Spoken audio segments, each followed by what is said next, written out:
In this video, I'm going to show you the best places to use a star on every track in Mario Kart Deluxe.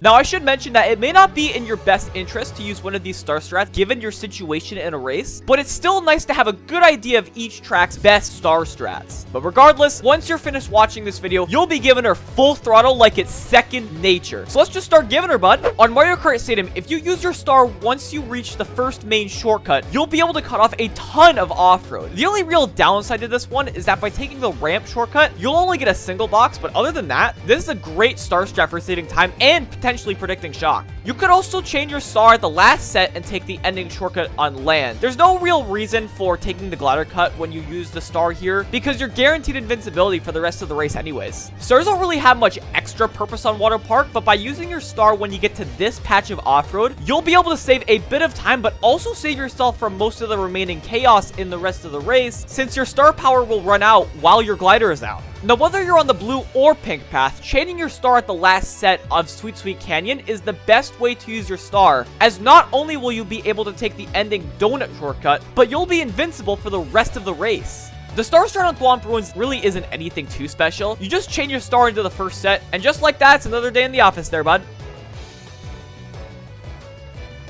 On Mario Circuit, you can use your star at the first big shortcut, but you'll most likely have to go out of your way to get a box at the following set. It's a pretty good star strat either way, though.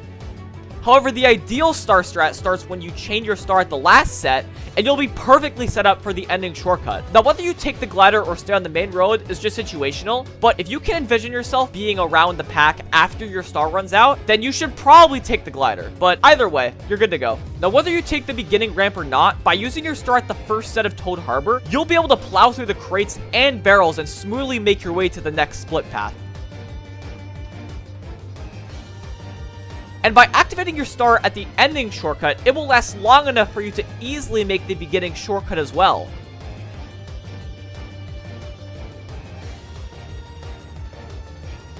If your best situational option is to chain your star at the first set of Twisted Mansion, then you'll probably want another speed item to back you up because this is a very tight star spot, as you can see here.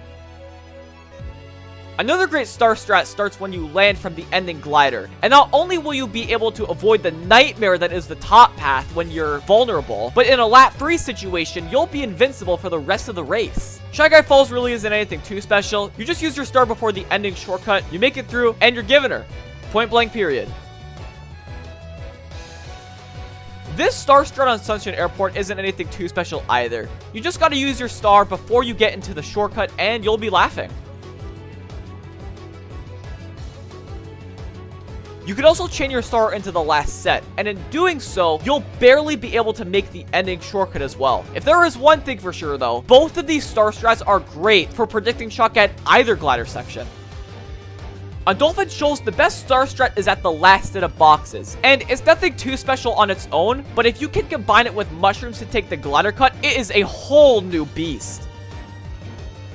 You can cut off a little bit of off-road by chaining your star at the first set of Electrodrome, but this star spot is especially useful when predicting shock. And you can also use your star upon reaching the ending glider section and take the ending shortcut. It kind of stinks that you can't chain your star into the last set and proceed to take the ending shortcut, but you gotta do what you gotta do. By using your star at the snow cut on Mount Wario, you'll be immune to all of the potential chaos that could take place around you, and you'll be set up in the best way possible for dealing with the trees in the following turn. You can also use your star after the boost from the third ring ends, and you'll be invincible for the rest of the race.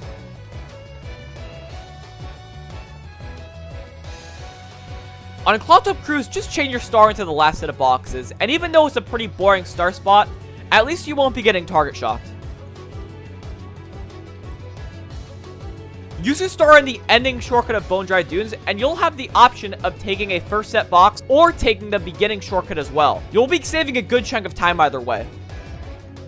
Now, this is a really good star strat on Bowser's Castle. Chaining your star at the last set will keep you immune from any target shocks, and you'll be able to take the ending shortcut. Now, even if you aren't invincible for the rest of the race in a lap 3 situation, you might not get that chance to be invincible if you get target shocked. To be honest, stars aren't that useful on Rainbow Road, so the best spot to use your star would probably be after the turn before the glider. And your star power will run out just before you get to the cannon glider. Now, you could argue that it's a better idea to chain your star into the cannon glider to avoid getting target shock, but that's really all there is to it. Nothing special can really be done with your star afterwards.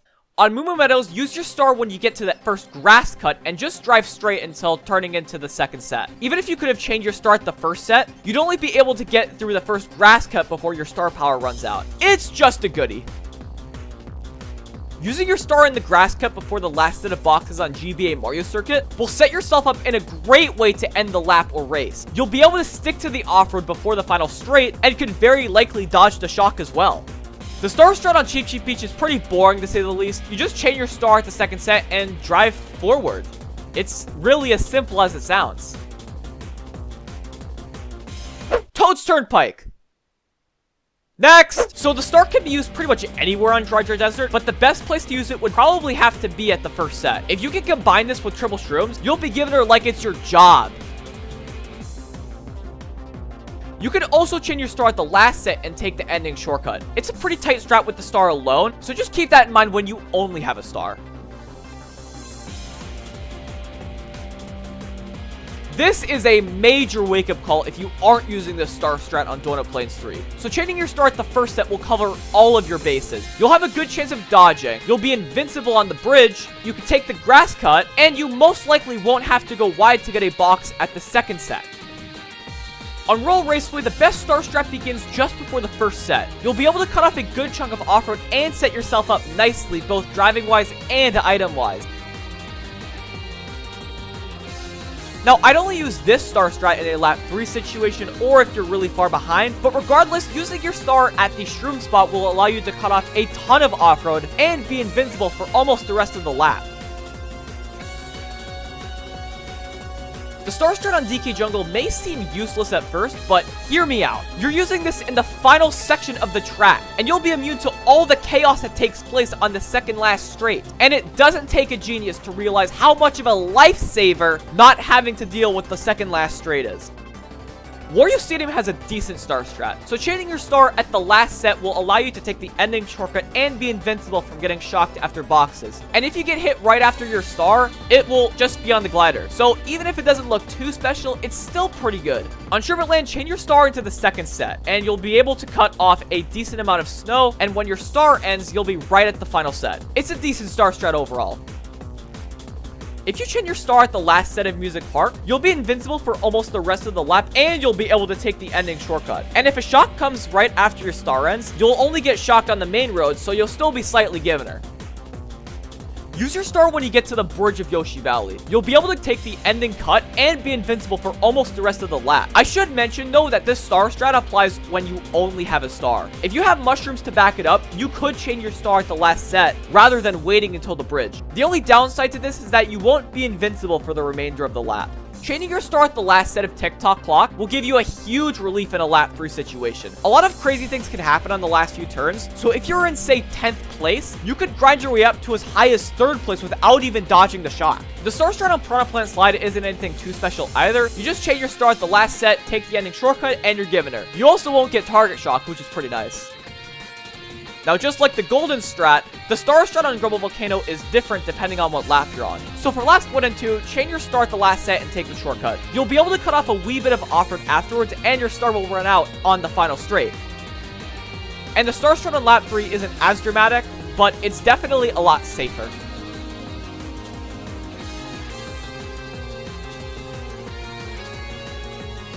There aren't any significant star strats on N64 Rainbow Road, so for the purpose of endgame invincibility, just chain your star into the last set. You'll be invincible until you get to the glider, so getting hit afterwards isn't too bad. On Yoshi's Circuit, chaining your star into the first set will start your lap in a great way by getting another item, cutting a tiny bit of off-road, and taking the waterfall shortcut. You also could have a good chance of dodging the shock. You can also use your star once you hop over the grass cut, and you'll be able to cut off a good chunk of off-road and get another box before your star runs out. Stars aren't the greatest on their own on Excite Bike Arena, but the best star strat is using your star in the shroom spot. And this star strat is especially useful if you have mushrooms or just any speed item to boot.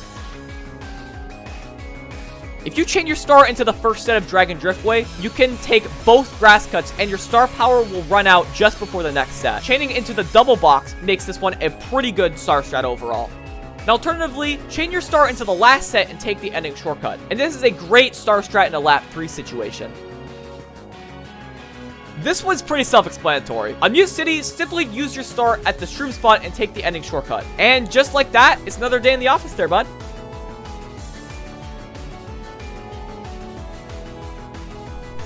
On Wario's Gold Mine, chaining your star into the last set will keep you invincible for basically the rest of the lap. And considering how tight the track is after that set, this strat can be very beneficial. The star strat on SNES Rainbow Road is also pretty decent despite it looking pretty bland. So chaining your star at the last set will save you from getting screwed over on the last portion of the track where everything goes sideways. Chaining your star at the last set of Ice Ice Outpost won't save you from getting target shocked at the glider. So instead, activate your star after the turn before the glider, and not only will you be immune to target shocks, but you'll be invincible for the rest of the lap. This one is great in a lap 3 situation. On Hyrule Circuit, use your star at the shroom spot. Not only will you get the box, but you'll cut off a ton of off-road in the process, and your star power will run out just before the glider. Now, although this won't prevent you from getting target shock, it's still decent either way. And alternatively, activating your star upon exiting the castle will leave you invincible when you'd otherwise be in your most vulnerable state in the track. Now, it won't last for the rest of the lap, but when your star power does run out, the finish line will be right in front of you and you'll have a ton of space. Use your star upon crossing the finish line on Baby Park. Now, a star lasts for about a lap's length of time on this track, so this is a very valuable star strat to know on a track as unforgiving as Baby Park. Honestly, you'd only ever want to use this star strat on Cheeseland if you're bagging or you're way too far behind. But regardless, chaining your star at the first set will allow you to cut off a bit of off-road and take the beginning cheese cut. But without another speed item to back it up, this one isn't too special. Now, fast forwarding to the big boy of the track, and you have two options. If you don't need a box, you can take the double cut and turn out just fine. But if you do need a box, simply chain your star into the last set and make your way through the off-road into the ending shortcut. That's just the way she goes there, bud. The star strat on Wild Woods is a little tight if you don't have another speed item. But regardless, chain your star into the last set and make your way through the lily pad section and take the ending shortcut. Your star power will run out as you trick off the ending ramp. On Animal Crossing, chain your star into the first set and you can cut off some off-road in the process. I personally really like how this one looks too. You can also chain your star into the last set and take the ending shortcut. It's a pretty good one, especially in a lap 3 situation. If you chain your star into the first set of Neo Bowser City, you can take the beginning shortcut, and that's about it, really. It's just okay. The really good star strat involves chaining your star into the last set and taking the 2 ending shortcuts. You'll be invincible for the rest of the lap, so it's once again great in a lap 3 situation. Honestly, you should only chain your star into the first set of Ribbon Road if you have another speed item, because on its own, it's really not too special. You'll cut off a bit of off-road, and that's about it. Alternatively, chaining your star at the last set will allow you to be invincible for the rest of the lap and take the ending shortcut. So surprise, surprise, it's great in a lap 3 situation. On Super Bell Subway, chain your star at the second set and you can cut off some off-road in the process. If you'd otherwise have to deal with a train or two if you were vulnerable, this star strat is pretty decent overall. You can also chain your star into the last set and take the ending shortcut. I'm not going to tell you what it's great for again. You definitely already know at this point. If you use your star upon landing from the final ramp in Big Blue, you'll be able to take the 2 off-road shortcuts and be invincible for the rest of the race. It's just alright. You're still giving her full throttle. And there you have it. Those are all of the best star strats for every track in Mario Kart Deluxe. Just another day in the office, baby. But seriously, if you liked what you saw, I'd really appreciate it if you'd like the video and subscribe if you haven't already. And if you want to know how to use or deal with certain items, let me know in the comments. But anyway, thank you so much for watching. Have yourselves a fantastic day and keep on giving her, bud.